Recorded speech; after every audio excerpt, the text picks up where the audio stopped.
Hi, this is Nan Walford. I wasn't born in Carrollton, but I got here as fast as I could.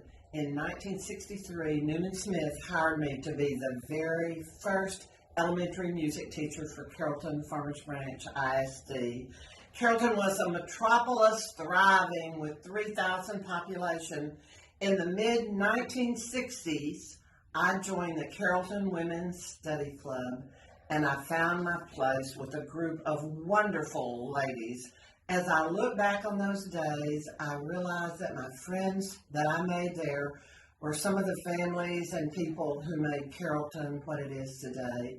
My friends' names appear on streets, buildings, schools, parks, names such as Blaylock, Blanton, Good, Standridge, Thomas, Gravely, all of those people who helped make Carrollton great, and many others.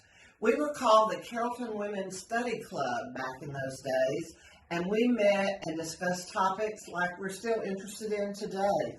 Often we met in homes of members, and we did our own programs, which was very interesting, but by far the most interesting home and person was Jim Moore, Mrs. Emmy Moore. Her wonderful home was on Denton Drive, back where the Rayford Crossing houses are today.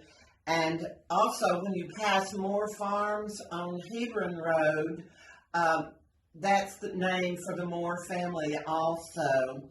Her programs would consist of her travel experiences. She went places that I never could even dream of going. She really was the first person that I ever knew who went on an African safari.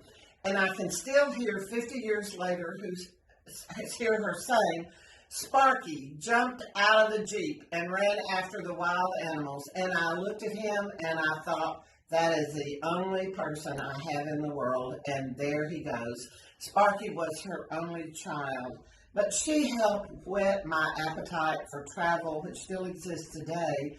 And she and her husband started Continental Trailways with only 2 old school buses. So her story was a story that legends are made of. In 1972, we changed our name to the Carrollton Women's Club. And from 1974 to 76, I had the great privilege of being president of this wonderful club. As an example of one of our community projects, it was one of my favorite ones occurred in the mid-1970s when Pearl Perry Gravely gave the Perry home that had been their home since the 1800s, 125 years really, to the city of Carrollton, and they asked us to come varnish the woodwork. So, the Carrollton Women's Club went to varnish the woodwork in this fabulous house. Now today, I know we would have city people do that, but we got to do that at that time. Carrollton Women's Club has always been our purpose to have fellowship with other wonderful ladies and to have service to our community.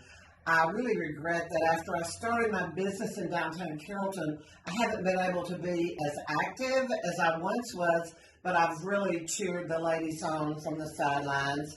Now Carrollton is a much larger city, but Carrollton Women's Club still has ladies with very large hearts and a passion for helping others.